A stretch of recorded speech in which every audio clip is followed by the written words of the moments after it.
আসসালামু আলাইকুম my lovely viewers, কেমন আছেন সবাই? সো আজকে আরও একটা রেসিপি নিয়ে আপনাদের সামনে হাজির হলাম। আজকে আমি আপনাদেরকে তৈরি করে দেখাবো 2 ফ্লেভারের সয়া সস। যে কোনো চাইনিজ খাবার বা যে কোনো খাবারে কিন্তু এই সয়া সসটা কিন্তু খুবই প্রয়োজন হয়। আর আজকে আমি কিভাবে খুব সহজেই এটা বাসায় বানাবো সেটা আপনাদের সাথে শেয়ার করব। আর এটা দেখতে আর স্বাদেও কিন্তু একদম দোকানের কেনা সয়া সসের মতোই হবে। আমি আজকে আপনাদের সাথে স্পাইসি যে সয়া সসটা আছে, স্পাইসি ফ্লেভারের, সেটাও শেয়ার করব আপনাদের সাথে। খুব কম খরচে আর খুব কম সময় কিন্তু এটা বাসায় তৈরি করা যায়। আর দোকানে কিন্তু সবই কিনতে পাওয়া যায়, বাট নিজের হাতে তৈরি করে বানানোটা কিন্তু একটা অন্যরকম আনন্দ আর একদমই ভেজাল মুক্ত। আর শুরুতেই সবাইকে একটা রিকোয়েস্ট করছি, যারা আমার চ্যানেলে নতুন তারা প্লিজ আমার চ্যানেলটা সাবস্ক্রাইব করে আমার বন্ধু হয়ে পাশে থাকবেন আরও অনেক সুন্দর সুন্দর রেসিপি পেতে। আর ভালো লাগলে সবাই অবশ্যই একটা লাইক দিবেন। সো চলেন শুরু করা যাক। আমাদের এই 2 ফ্লেভারের সয়া সস তৈরি করতে যেটা লাগবে, 1/2 কাপ পরিমাণ চিনি। আমি যেহেতু 2 ফ্লেভারের আজকে সয়া সস বানাবো, তাই আমি 1/2 কাপ চিনি নিয়েছি। আর লাগবে ভিনেগার, আর লাগবে টেস্টিং সল্ট।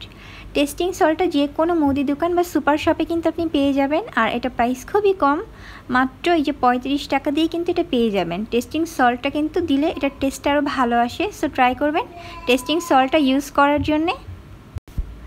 আমি যেহেতু 2 ফ্লেভারের করব, স্পাইসি ফ্লেভারের জন্য আমি এখানে 1 চা চামচ মরিচ আর 1 চা চামচ গোলমরিচের গুঁড়া করে নিয়েছি। এখানে শুকনো মরিচটা আমি কেটে নিয়েছি, আপনারা চাইলে হাত দিয়ে গুঁড়া করে নিতে পারেন। সো এখন আমরা এটাকে তৈরি করব। আমি একটা প্যানে এখানে 1/2 কাপ পরিমাণ চিনি দিয়ে দিলাম। এটাকে আমাদের ক্যারামেল করে নিতে হবে। আর এই চিনিটার মধ্যে কিন্তু কোনো পানি ইউজ করব না, এটাকে আমরা এইভাবেই নেড়ে চেড়ে ক্যারামেল তৈরি করে নেব। আর চুলার আঁচটা মিডিয়ামে দিয়ে তারপর এটা করতে হবে। আর এটা কিন্তু কন্টিনিউ নেড়ে চেড়ে যাবেন, তা না হয় কিন্তু পুড়ে যাবে। ক্যারামেল তৈরি করতে কিন্তু আমরা কম বেশি সবাই জানি। সো এটাকে আমি কন্টিনিউ নেড়ে চেড়ে যাচ্ছি। এটা কিন্তু অলরেডি অনেকটা নরম হয়ে এসেছে চিনিটা।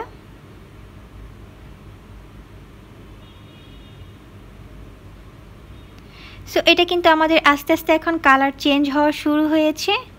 আর এটা এখনও কিন্তু দানাদার টাইপের আছে। এটাকে কন্টিনিউ নেড়ে চেড়ে যাবেন, কোনোভাবেই কিন্তু নাড়ানো অফ করা যাবে না।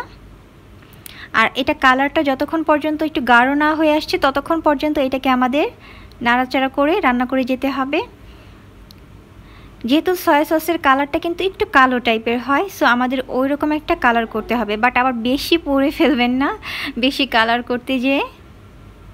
যখন দেখবেন একটা সুন্দর এরকম কালার চলে আসবে, তখন এখানে দিয়ে দিবেন গরম পানি।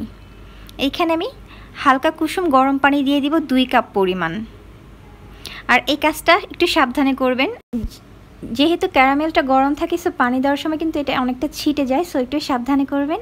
আর পানি দেওয়ার পর এটাকে কন্টিনিউ নেড়ে চেড়ে যাবেন। পানি দেওয়ার পরে কিন্তু অনেক সময় দেখা যায় যে চিনিটা জমাট বেঁধে থাকে, এতে টেনশনের কিছুই নেই। আপনি এখন হাই পাওয়ারে দিয়ে একটু নাড়াচাড়া করলে কিন্তু সেই চিনিগুলো গলে যাবে।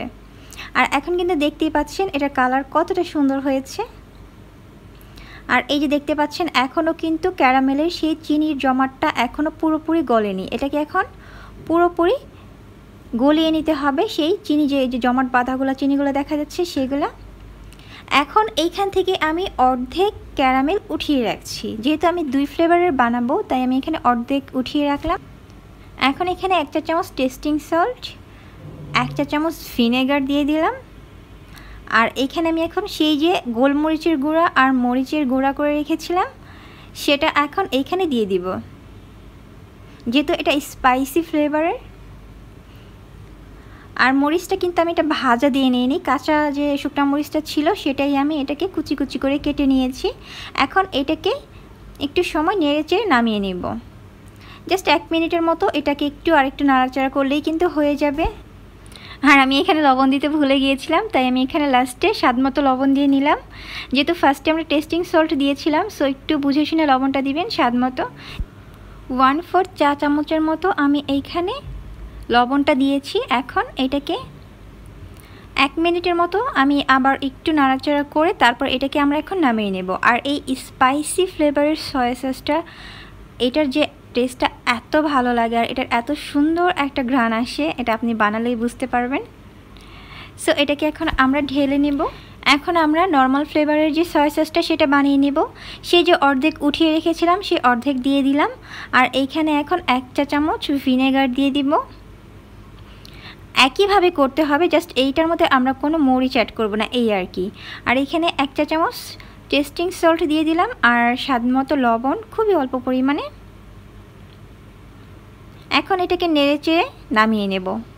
দেখলেনই তো কত সহজ এই সয়া সসটা বানানো। আর এটার ঘনত্বটা কিন্তু দেখতেই পাচ্ছেন, এটা দেখতে আর খেতে একদমই কিন্তু দোকানের কেনা সেই সয়া সসের মতো। সো এখন চাইলে কিন্তু খুব সহজে আপনারা বাসায় এটা তৈরি করে ফেলতে পারবেন।